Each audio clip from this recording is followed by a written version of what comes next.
வணக்கம். ஒரு மணி செய்திகளை வழங்குவதற்காக நான் அபிநயா. முதலில் தலைப்புச் செய்திகளை பார்க்கலாம்.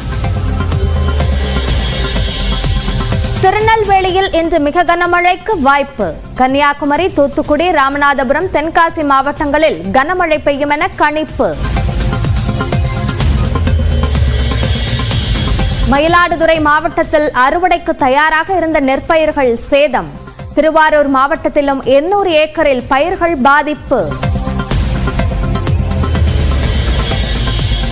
திருத்தணியில் திடீர் கனமழையால் கோயில் படிக்கட்டுகளில் பெருக்கெடுத்த மழைநீர். கோயிலுக்கு சென்ற பக்தர்கள் தவிப்பு.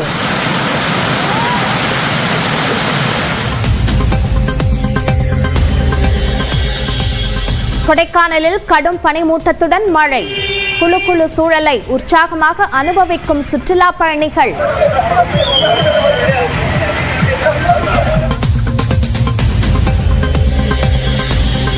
பழனியில் நேற்று இரவு முதல் பெய்து வரும் மிதமான மழை. குடைபிடித்தபடி காத்திருந்து தரிசனம் செய்யும் பக்தர்கள்.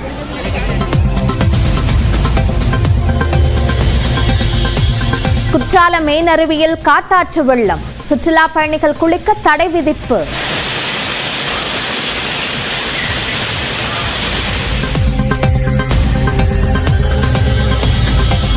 மத்திய அரசு விதித்துள்ள வரம்புக்குள்ளேயே தமிழ்நாடு அரசு கடன் வாங்குவதாக எடப்பாடி பழனிசாமிக்கு அமைச்சர் தங்கம் தென்னரசு பதில். தமிழ்நாட்டுக்கு உரிய நிதி பகிர்வை மத்திய அரசு வழங்குவதில்லை என்று குற்றச்சாட்டு. 24-25 கடந்த ஆண்டு 28.9% அவங்க கடன் வாங்கலாம்னு நிர்ணயிச்சிருந்தாங்க. நம்ம 26.4% தான் வாங்கியிருக்கோம். பரந்தூர் மக்களை அரசியல் கட்சிகளைச் சேர்ந்த யாரும் சந்திக்கலாம் என தங்கம் தென்னரசு கருத்து. மக்கள் தெரிவிக்கும் குறைகளை தமிழ்நாடு அரசிடம் விஜய் எடுத்துரைக்க வேண்டுகோள். நாளைக்கு விஜய் போறது யார் வேணாலும் போகலாம் சார். ஒரு அரசியல் கட்சியினுடைய தலைவர்கள் யார் வேண்டுமானாலும் போய் பொதுமக்களை சந்திப்பதெல்லாம். ஆனால் சந்திக்கின்ற போது அவர்களிடத்திலேயான குறைகளை கேட்டு அதை அரசனுடைய கவனத்திற்கு முறையாக கொண்டு வந்தால் நிச்சயமாக அந்த குறைகள் என்னவாக இருக்கும் என்பதை அரசும் நிச்சயமாக ஆராயும். பரந்தூர் விமான நிலைய போராட்ட குழுவினரை பரந்தூர் வீனஸ் திருமண மண்டபத்தில் நாளை சந்திக்கிறார் தவிக தலைவர் விஜய். ஏகனாபுரம் அம்பேத்கர் திடலில் மழைநீர் தேங்கியிருப்பதால் முடிவு. திமுக ஆட்சியில் பெண் காவலர்களுக்கே பாதுகாப்பு இல்லை. தாம்பரம் நகைப்பறிப்பு சம்பவத்தை சுட்டிக்காட்டி எடப்பாடி பழனிசாமி குற்றச்சாட்டு.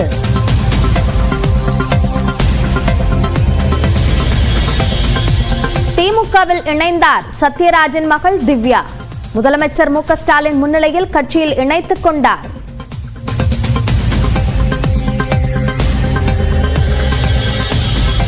மதுரையிலிருந்து சென்னைக்கு இன்று மாலை 4 மணிக்கு முன்பதிவில்லா சிறப்பு ரயில் இயக்கம். 8 பெட்டிகள் இணைக்கப்பட்டிருக்கும் என ரயில்வே தகவல்.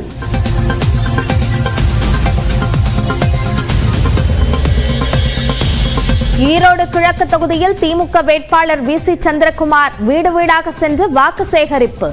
நாம் தமிழர் கட்சி வேட்பாளர் சீதாலட்சுமியும் மக்களிடம் பரப்புரை.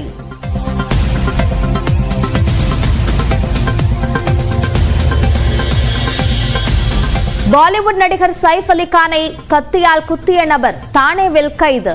ஓட்டல் ஊழியராக பணியாற்றி வந்தவர் வங்கதேசத்தைச் சேர்ந்தவராக இருக்கலாம் என மும்பை காவல்துறை தகவல். கோவில்பட்டியில் பள்ளி காவலாளியை அரிவாளால் வெட்டிய மாணவன். படிக்குமாறு அடிக்கடி அறிவுரை கூறியதால் வெட்டியதாக வாக்குமூலம்.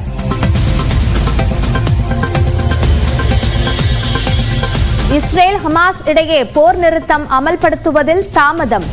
நிபந்தனைப்படி பிணை கைதிகளின் பட்டியலை அளிக்காததால் தாக்குதல் தொடரும் என இஸ்ரேல் அறிவிப்பு. சாம்பியன்ஸ் டிராபிக்கான அணியை தேர்வு செய்ததில் கம்பீர், ரோஹித் சர்மா இடையே கருத்து வேறுபாடு என தகவல்.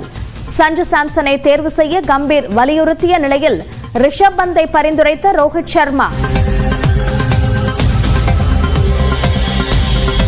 கனமழை காரணமாக குற்றாலம் மெயின் அருவியில் வெள்ளப்பெருக்கு ஏற்பட்டதால் சுற்றுலா பயணிகள் குளிக்க தடை விதிக்கப்பட்டுள்ளது. தென்காசி மாவட்டத்தில் உள்ள மேற்கு தொடர்ச்சி மலைப்பகுதிகளில் இரவில் கனமழை பெய்தது. இதன் காரணமாக அருவியில் பயணிகள் குளிக்க தடை விதிக்கப்பட்டுள்ளது. இதனால் சுற்றுலா பயணிகள் ஏமாற்றத்துடன் திரும்பினர்.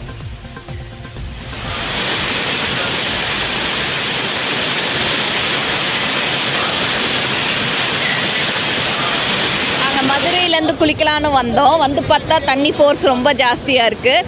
ஆனால் ரெக்ரெட் இல்லை, சாரல்லே குளித்த மாதிரி இருக்குது. கிளைமேட்டும் நல்ல ப்ளசண்ட்டாக நல்லா இருக்குது. இங்கே சிண்டு என்ஜாய் பண்ணுது பயங்கரமாக. நாங்கள் வரும்போது மழை இருக்கும், இந்த மாதிரி நிறைய தண்ணி வரும்னு எக்ஸ்பெக்டே பண்ணல. குளிக்கலான்னு காலையிலே கிளம்பி வந்தோம். பட் நிறைய தண்ணி வந்துட்டுருக்கு. ஸோ குளிக்க விடலை. நல்லா நின்று வேடிக்கை போட்டு பார்த்துட்ருக்கோம். திண்டுக்கல் மாவட்டத்தில் சிறுமலை, ஆத்தூர், தாடிக்கொம்பு, ரெட்டியார்சத்திரம் உள்ளிட்ட பகுதிகளில் நள்ளிரவு முதல் 7 மணி நேரத்திற்கு மேலாக மிதமான மழை பெய்தது. தைப்பூசத்தை முன்னிட்டு பழனி மலைக்கோயிலில் பக்தர்கள் கூட்டம் அலைமோதி வரும் நிலையில் தொடர் மழையால் பக்தர்கள் சிரமத்திற்கு ஆளாகினர். மழையில் குடைபிடித்தவாறு பக்தர்கள் வரிசையில் காத்திருந்து சாமி தரிசனம் செய்து வருகின்றனர். மழையால் ரோப்கார் இயக்கப்படாததால் மலைக்கோயிலுக்கு வின்சில் செல்ல நீண்ட வரிசையில் பக்தர்கள் காத்திருந்தனர். திருவள்ளூர் மாவட்டத்தில் திருவாலங்காடு, பள்ளிப்பட்டு, ஆர்கேபேட்டை உள்ளிட்ட இடங்களில் கனமழை கொட்டி தீர்த்தது. தொடர் மழையால் திருத்தணி ரயில் நிலையம் முன்பு குளம் போல தண்ணீர் சூழ்ந்ததால் பயணிகள் அவதிக்கு ஆளாகினர். மேலும் மலைக்கோயிலில் சரவண பொய்கை திருக்குளம் அருகே படிக்கட்டுகளில் மழைநீர் பெருக்கெடுத்து ஓடியது.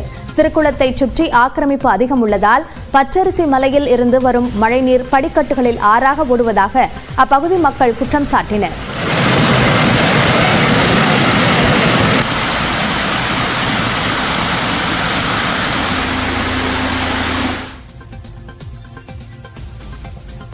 ராமநாதபுரம் மாவட்டத்தில் ராமேஸ்வரம், தனுஷ்கோடி, மாங்காடு, தங்கச்சிமடம், மண்டபம் உள்ளிட்ட பகுதிகளில் அதிகாலை முதல் மிதமான மழை பெய்தது.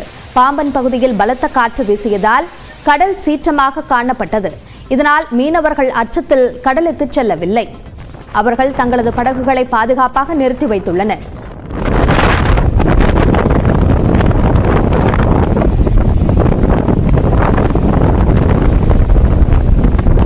சுற்றுவட்டாரத்தில் காலையில் பலத்த மழை பெய்தது.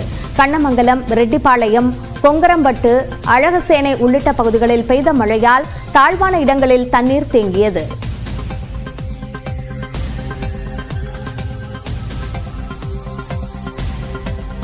தேனி மாவட்டத்தில் பரவலாக சாரல் மழை பெய்தது. தேனி, பெரியகுளம், ஆண்டிப்பட்டி, வருசநாடு, போடிநாயக்கனூர், தேவாரம், சின்னமனூர், உத்தமபாளையம், கம்பம், கூடலூர் என மாவட்டத்தின் பெரும்பாலான இடங்களில் பெய்த மழையால் குளிர்ந்த சூழல் நிலவியது. மயிலாடுதுறை மாவட்டத்தில் பருவம் தவறி பெய்த கனமழையால் அறுவடைக்கு தயாராக இருந்த நெற்பயிர்கள் வயலில் சாய்ந்து சேதமடைந்ததால் விவசாயிகள் கவலை அடைந்துள்ளனர். மயிலாடுதுறை மாவட்டத்தில் சுமார் 1,70,000 ஏக்கரில் விவசாயிகள் சம்பா சாகுபடி செய்துள்ளனர். இவற்றில் 60% மேல் கதிர்கள் முற்றி அறுவடைக்கு தயார் நிலையில் உள்ளன. ஓரிரு நாட்களில் அறுவடை தொடங்க திட்டமிடப்பட்டிருந்த நிலையில் நேற்று மயிலாடுதுறை மாவட்டத்தில் பரவலாக கனமழை கொட்டி தீர்த்தது. அதிகபட்சமாக தரங்கம்பாடியில் 12 சென்டிமீட்டர் மழையும், மயிலாடுதுறையில் 11 சென்டிமீட்டர் மழையும் பதிவானது.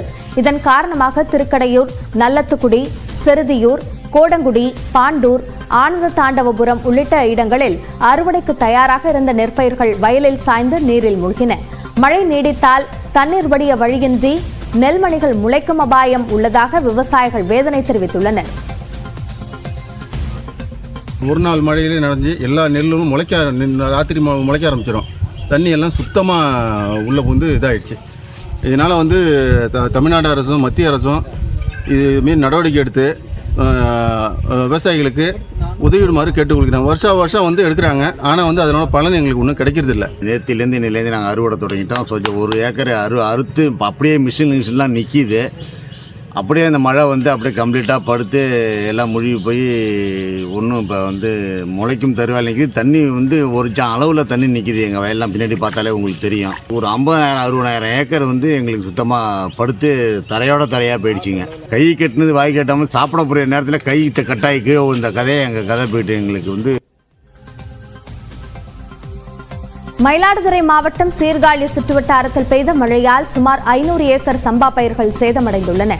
அட்டக்குளம், நல்லான்சாவடி, நைனாத்தோப்பு உள்ளிட்ட பகுதிகளில் பெஞ்சல் புயல் தாக்கத்தால் நெற்பயிர்கள் சேதமடைந்த நிலையில் விவசாயிகள் கூடுதலாக செலவு செய்து மீண்டும் நடவு செய்தனர். சம்பா பயிர்கள் தற்போது அறுவடைக்கு தயாரான நிலையில் நேற்றிரவு பெய்த கனமழையால் நெற்பயிர்கள் முழுவதும் வயலில் சாய்ந்துள்ளன. வயலில் தேங்கியுள்ள மழைநீரை வடிகட்டும் பணிகளில் விவசாயிகள் தீவிரமாக ஈடுபட்டுள்ளனர். வேளாண் துறை அதிகாரிகள் பாதிக்கப்பட்ட வயல்களை நேரில் ஆய்வு உரிய நிவாரணம் வழங்க கோரிக்கை. இதேபோன்று திருவாரூர் மாவட்டத்தில் பெய்த கனமழையால் அறுவடைக்கு தயாராக இருந்த நெற்பயிர்கள் சேதமடைந்துள்ளன. விக்கிரபாண்டியம், பேரையூர், தென்பாதி உள்ளிட்ட பகுதிகளில் சுமார் 800 ஏக்கர் மழைநீர் மிஷினை கொண்டு வச்சா மிஷினு இப்போ எல்லாம் பாதி உள்ளே போயிடுங்கிறான். எல்லாம் முடிஞ்ச மட்டும் தான் இருப்பாங்கிறான். நாங்கள் என்ன பண்ணுன்னு தெரியல. எல்லாம் இப்போ முளைச்சி குடும்பம் இருக்குது. மழையில் கிடக்கு தண்ணி.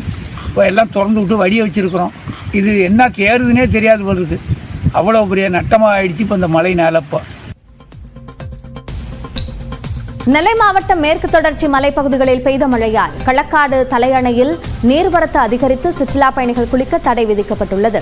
இதேபோன்று அம்பாசமுத்திரம் அருகே உள்ள மணிமுத்தாறு அருவியிலும் தண்ணீர் ஆர்ப்பரித்து கொட்டுவதால் பாதுகாப்பு கருதி கடந்த 15ஆம் தேதி முதல் 5வது நாளாக குளிக்க தடை நீடிக்கிறது.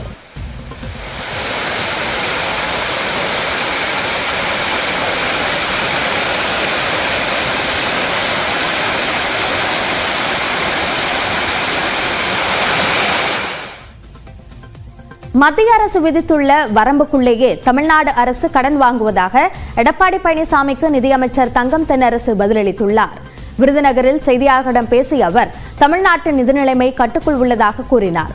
நிதிநிலைமை குறித்து தவறான தகவலை எடப்பாடி பழனிசாமி கூறி வருவதாக குற்றம் சாட்டிய அவர் ஒவ்வொரு நிதியாண்டும் நிதிக்குழு நிர்ணயம் செய்துள்ள அளவை விட குறைவாகவே கடன் பெற்றுள்ளதாகவும் விளக்கம் அளித்தார். 23-24 29.1% நிதிக்குழு பரிந்துரைத்தது. நம்ம மிக குறைவாக 26.72% கடன் அளவு வச்சிருந்தோம். 24-25 கடந்த ஆண்டு 28.9% அவங்க கடன் வாங்கலாம்னு நிர்ணயிச்சிருந்தாங்க. நம்ம 26.4% தான் வாங்கியிருக்கோம். இந்த புள்ளி வரை எதை காட்டுதுன்னு கேட்டீங்கன்னாக்க, கழகம் ஆட்சி பொறுப்பேற்றிருக்கக்கூடிய இந்த காலகட்டத்தில் நிதிக்குழு என்ன பரிந்துரை செய்திருக்கிறதோ அதற்கு உட்பட்டு தான், அதற்கு குறைவாகத்தான் நம்முடைய கடனுடைய அளவை நாம் மெயின்டைன் பண்ணிட்டு வந்திருக்கிறோம். தமிழ்நாட்டுக்கு உரிய நிதி பகிர்வை மத்திய அரசு வழங்குவதில்லை என்றும் இதன் காரணமாகவே தமிழ்நாடு அரசின் கடன் சுமை அதிகரித்திருப்பதாகவும் அமைச்சர் தங்கம் தென்னரசு குற்றம் சாட்டினார். தமிழ் புதல்வன் திட்டமாக இருந்தாலும் சரி, காலை உணவு திட்டமாக இருந்தாலும் சரி, புதுமை பெண் திட்டமாக இருந்தாலும் சரி, நான் முதல்வன் போன்றிருக்கக்கூடிய எல்லா திட்டங்களையும் மாநில அரசாங்கம் தன்னுடைய சொந்த நிதியிலிருந்து நாம் செலவழித்துக் கொண்டிருக்கிறோம். இந்த திட்டங்களுக்கு உரிய நிதியை அவர் சொல்றதுபடி நமக்கு வரக்கூடிய வருவாய்களில் இருந்து நாம் திறம்பட செய்யக்கூடிய காரணத்தினால்தான் பட்ஜெட்ல எந்த திட்டத்துக்கு எந்த நிதி ஒதுக்குறோமோ அது எல்லா துறைகளுக்கும் அந்த நிதி ஒதுக்கப்பட்டு அது சிறப்பான முறையில் அது நடந்து கொண்டிருக்கிறது. விமான நிலையம் அமைப்பதற்கு எதிர்ப்பு தெரிவித்து போராடும் பரந்தூர் மக்களை விஜய் உட்பட யார் வேண்டுமென்றாலும் சந்திக்கலாம் என்றும் அமைச்சர் தங்கம் தென்னரசு கூறினார். பாசஞ்சர்ஸ் டென்சிட்டியை தாண்டி தொழில், வர்த்தகம் போன்ற இருக்கக்கூடிய கட்டமைப்புகள் வளர்ச்சியை அதை உறுதி செய்வதற்கு இந்த விமான நிலையம் வேண்டியிருக்கிறது என்பதை நான் சொல்வேன். அதான் நாளைக்கு விஜய் போறது யார் வேணாலும் போகலாம் சார். ஒரு அரசியல் கட்சியினுடைய தலைவர்கள் யார் வேண்டுமானாலும் போய் பொதுமக்களை சந்திப்பதெல்லாம்.